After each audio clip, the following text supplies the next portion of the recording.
Yes guys, welcome back to the channel. Today's video, we are going to be going through how to deal with pre-fight nerves. Everyone deals with these things differently. This is how I will deal with it. So again, it might not work for you, it might help you a lot, but some people really suffer with nerves, some people don't. Me personally, I don't get really nervous, but there's been times where I've got like really nervous, to be fair, and I've had to deal with it in different ways. So yeah, in this video, that's what we're going to go through, and I hope it helps. So I fought in Japan. I was 19 years old. I took a fight on about a week and a half notice, and it was against Shiro, who's actually, I think he's the champion in Rising now.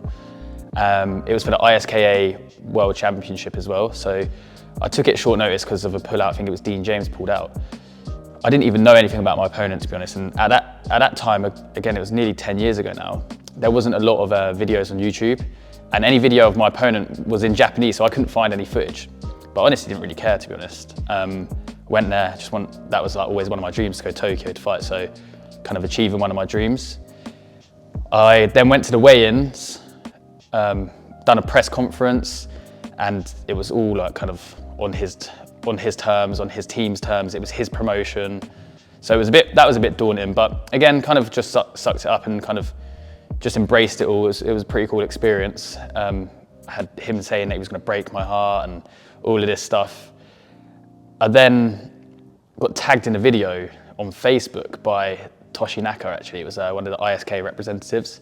And he tagged me in a video, and it was this highlight video of Shiro, my opponent, knocking out people in Rajadanam Stadium, in Japan, just beating everyone up. And I was like, oh, like, this guy's actually serious. For some reason in my head, I just didn't think about it. I just thought I thought I was gonna win.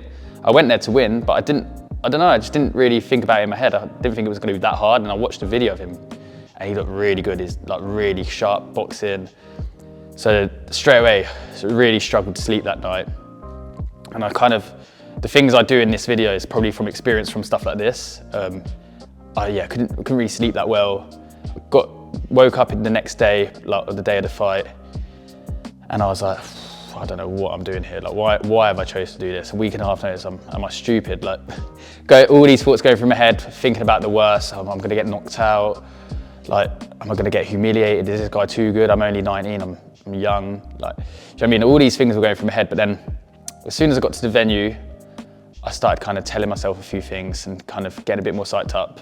As soon as I smelled the Thai oil, it was game on then. So from that day onwards, I learned a few things and how I kind of dealt with the nerves. And there's a few things. So the first thing I would say, I like things to just be as normal as possible.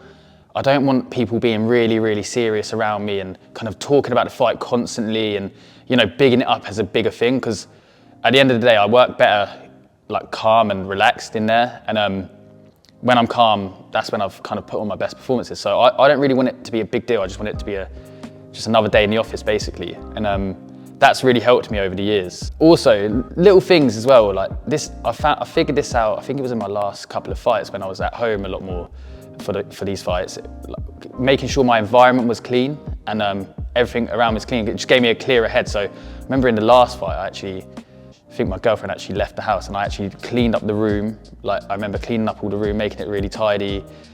I don't know why, I was just doing it, and I don't know if it's like OCD or something, but that really just helped like clear my mind. It kept me like not thinking about the fight constantly again.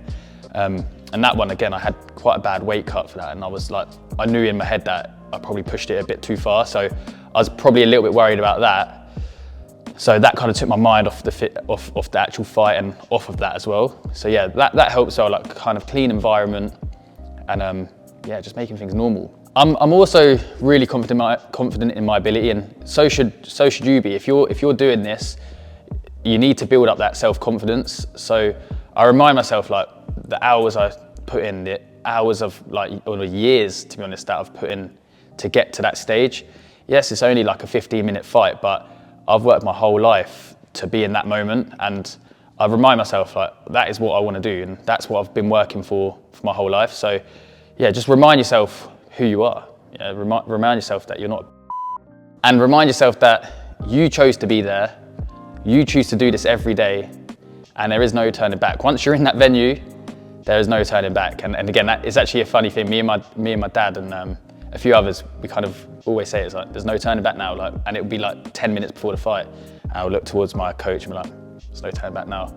So I kind of remind myself that. And also a few little things that I kind of say in my own head is like, and again, it's a mad one because there is some bad things that have happened in fight sports, but it is very rare that something really, really tragic happens. It's more of a rarity that kind of these bad, tragic things happen. So I like to tell myself, like, what's the worst that can happen? It's 15 minutes. 15 minutes is nothing. And again, that just gets me through it, and just little things like that help. So another thing that really helps me is the people around me. I don't want everyone to be, like I said before, like during the day, like when I'm at home, I don't really want anyone to talk, like, or like, you know, like make it a big situation. But also when I get to the venue and stuff, I like to have a laugh and a joke, because that's the person I am. So I'll be day to day, if I'm with the boys in the gym, I'm having a laugh, we're taking the piss out of each other. I want that to still carry on. The only time I kind of want that to stop is probably when I'm starting to get ready to warm up. That's when I want to kind of dial in and then get really focused and, you know, get a little bit more psyched up, but still staying relaxed, and still if someone wants to have a joke with me, I'll have a joke. But that's when I'll kind of like start envisioning things in my head, the fight, of like what I've gone through in the camp and stuff like that. So yeah, I think again, not making it, I think that's a big thing for me, is not making it too serious, just going about it like a normal day, having the right people around you, having the right people knowing what to say to you, and just having a laugh at people until you're actually in the ring. So that's the kind of things I like to do day to day with like on the fight day. And again, just a few personal things I like for myself, and I figured out that helps me a lot. Prior to the fight, let's say just before we're heading out to the fight, I do like to then kind of, I have a few little techniques that I use to kind of, I don't know, like maybe envision what's going to happen, like kind of calm myself down with breathing techniques. I actually do it sounds mad, but I grunt, like, or I'll shout just at myself sometimes. I take a deep breath, like take it in, and then when I'm like exhaling, I'll like kind of shout. And I don't know, sometimes that helps me as well a little bit. Like if it's building up inside me, I kind of let it out in that way. And it's weird because it actually really helps, and it kind of psychs you up, but because I've breathed, it's made me feel a lot more relaxed. And I'm probably waffling here, and this is not scientific at all. This is just something, again, that I do, and I just figured it helped me. So yeah, like a few times, like deep breaths, and then like kind of shout, like a little bit of a grunt or whatever. And that, like I said, that really helps me out. And then prior to the fights, it hasn't always happened, because in Thailand when I fight, it's almost, like I said, it's nearly just any other day, to be honest. So no one's really talking up about that. There's no one giving you pep talks in Thailand, really. Like, there'll be a trainer kind of giving you advice, and that kind of hypes you up. You use that as a bit of hype, but it's a little bit different in Thailand to like UK. So, but what I like in the UK is when I'm having a bit of an emotional moment with my trainers or coaches. And when I say emotional, I'm not like crying or anything. Like when, you know, they're telling me, they're kind of reminding me what I've been through, what we've done, how good I am. You know, it's a bit of self-validation. Sometimes that's what you need. And I like that moment. I actually like it when it's quite emotional. It does actually make me, like in the last few fights, I remember like when Lewis is kind of putting my Moncon on, and like he's kind of giving me a little bit of a talk, and then I hug Pan and whoever else is in my corner. It is weird, it does make you feel a bit emotional, but it makes you want to like do them proud as well as yourself. So again, that's something that's really helped me in the last few fights, just get through it, and it kind of just takes my mind again off of the kind of bad things that could potentially happen. I'm just thinking of pure positive things, what we've worked on, what's going to happen in the fight. And again, that just kind of helps me get through the fight.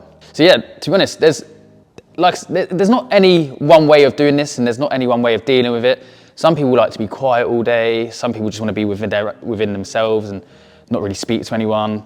This is just how I deal with it, to be honest. And again, you take from it what you want, and maybe use some of the kind of ideas I've used in this video.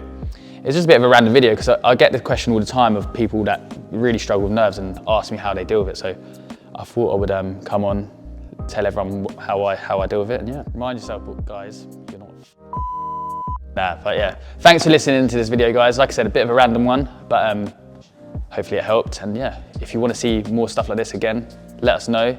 If it was helpful for you, let us know as well. But yeah, keep thumbs up, subscribe, all of that stuff.